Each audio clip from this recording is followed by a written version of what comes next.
Roy your crown spotlight back in the building. Have a very special guest. Would you introduce yourself to the people? My name's Anthony Armstrong. That's it. Okay, so when we get further into this interview, you will probably definitely understand that introduction. So, Mr. Anthony, for those who don't know you, want to tell them what you do for a living? Well, for a living, I'm a CAT scan tech. I work for the Veterans Hospital out here in Denver. But I think you're probably more interested. I'm a comedian out here in Denver as well. Travel all over, but I'm based out here in Denver. So how long have you been doing comedy? I've been doing comedy since the day I was born. I've always been funny, man. I came out funny. But professionally, I've been doing it about 6 years though. How did you get your start? I tore my Achilles. And I was sitting at home. I got depressed, man. That's a terrible feeling. I got depressed. And I wasn't depressed. Let me not say that. I was sad. I was sad as hell. I don't like to say depressed. It's too deep. I was sad, right? And so I just started watching comedy to cheer me up, and I was just like, these dudes ain't really that funny, you know. And so I'm like, I can do this, and so I started doing it, and I just, I was good at it, and just been doing it ever since, man. You ever been booed off stage? Nah. I just had a knack for it. I've always had a knack for people, and I've always been funny. I've always had just a natural comedic pause, and just the way I talk. I don't know. It just all came together, and it's been good ever since. I just gotten progressively better. So, tell us about your first show, your very first comedy show. My very first comedy show, I actually went through a comedy class, which a lot of people, they talk shit about. People talk shit about everything. But it actually was good for me. It cut out a lot of mistakes that a lot of people make in the beginning. But it was me and there was 9 other people. And at the end of the comedy class, we had to write 5 minutes of material, which is a lot of material to write. Off the top. I didn't find it out. 5 minutes don't seem like nothing, but when you're on stage talking, 5 minutes is a long ass time.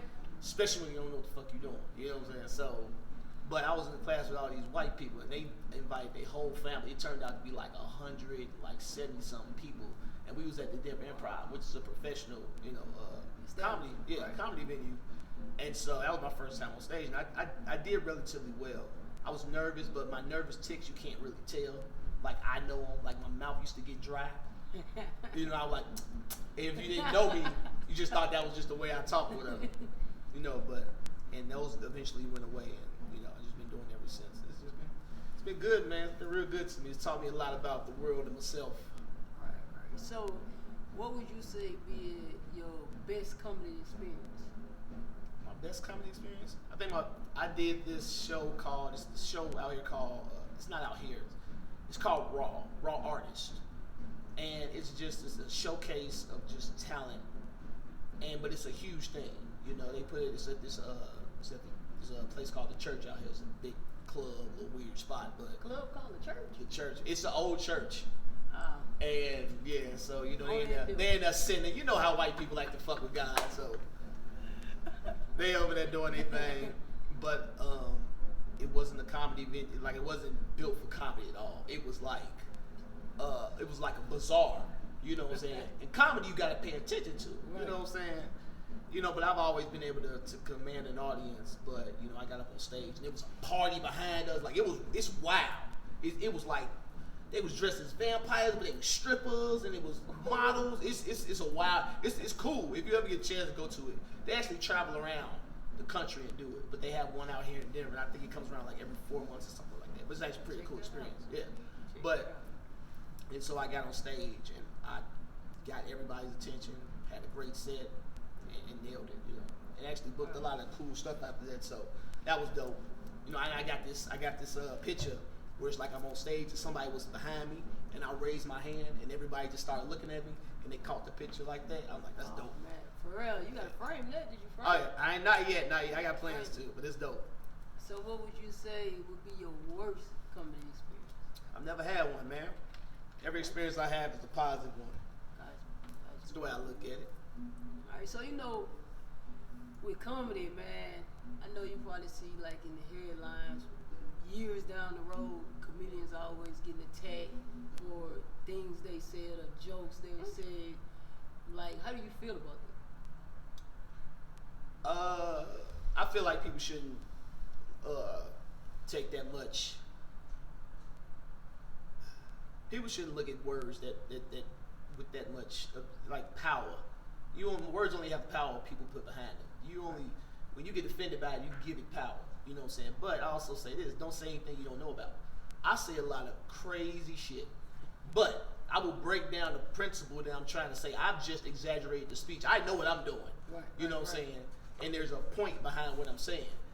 And if you don't know what you're saying, don't say it. A lot of people are just saying stuff because they think it's funny and they're being inflammatory. And then when someone's like, well, why did you say that? They don't have, because I can say what I want to say. Well, you can, but you still got to answer for it. You know, if you're a decent human being, at least give a person like, hey, this is why I did it. You ain't got to agree with it, but I'm going to let you know this is the reason behind it. It's just not, I'm not just making fun of you because you something to be made fun of. This is the reason, this is the experience, this is whatever, you know. So, are there any topics off limit for you?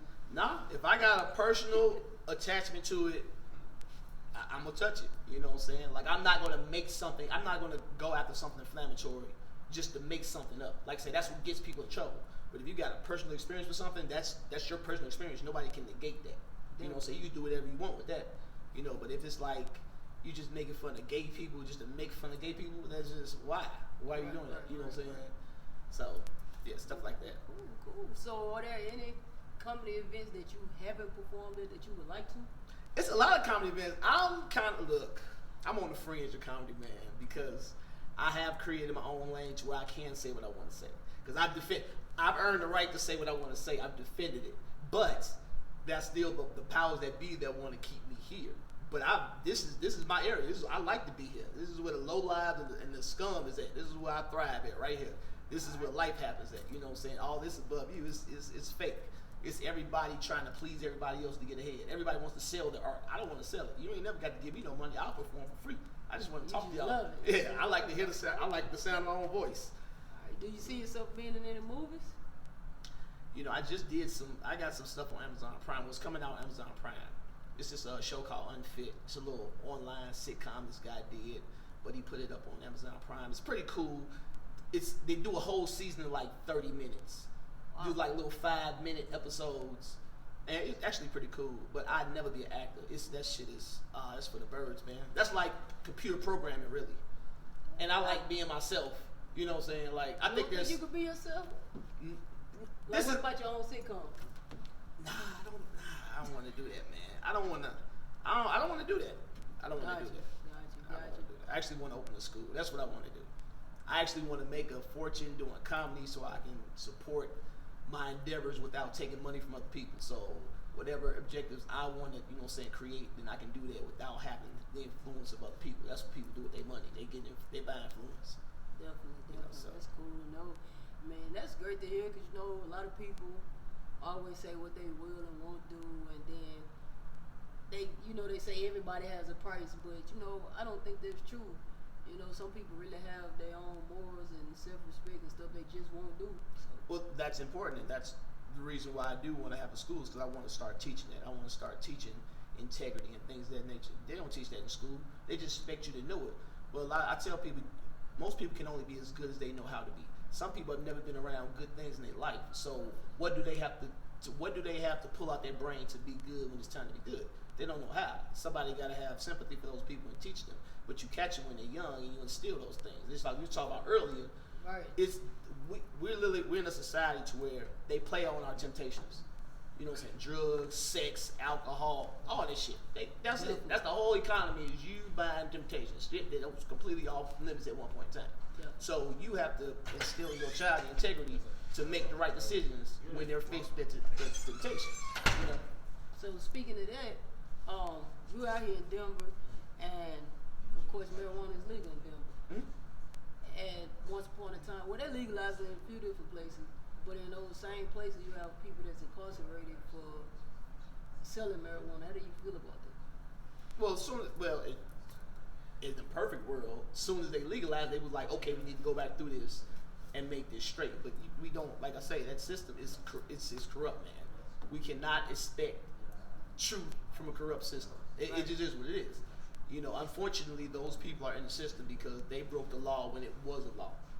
And it's like I say, we gotta get basic integrity in these people to where it's like, don't break the law. Because once you're in that system, then you trapped. And you ain't even really got to do nothing to get into the system. Right. So you definitely don't want to do anything to get in that motherfucker. And that's just, we got to start there, man. We got to stop allowing people to make those mistakes. And then we have to defend after the mistake. No, stop the mistakes. And then you don't have to worry about the after. Definitely, man. Nice sitting down, talking to you. You want to tell the people about where they can find your material, your social media, any upcoming events, any shout-outs? I don't want to tell them nothing. If they interested, my name is Anthony Armstrong. If you find me and you're interested in what I do, then follow me or like me or share me or whatever you want to do. I'm in the orgies. If you're into that type of shit, hit me up for real, because they be acting like they don't want to fuck. Everybody want to fuck. They just scared to fuck now. So if you're in the orgies, hit me up. All right, man. We're out. I appreciate you. For sure. I didn't expect so much interracial dating out here in Colorado. No, it's a lot of little curly-haired caramel kids running around here. That's little Todd and Mariah Carey's and Lionel Richards, man. The black woman let y'all get away with that shit out here. They don't like it where I'm from. We wouldn't get mad at you. See a black man happy with a white woman, it makes him mad.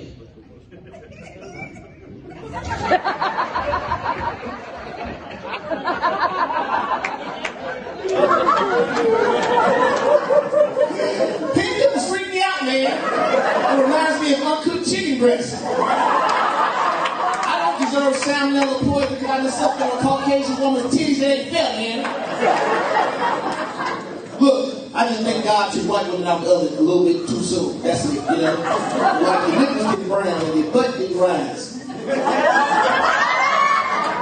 Next time you go to the tanning booth, say the 350, let it preheat, okay?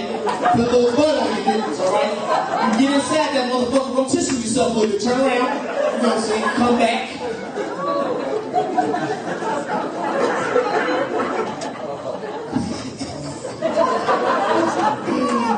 Came across this article about this guy. He beat his wife up, and then he tried to kill her by flying an airplane into her house. Now look, don't hit women, okay? I know. Don't hit me. That's an emotional reaction to a man. You're supposed to be more logical, okay? But I kind of want to know what she did.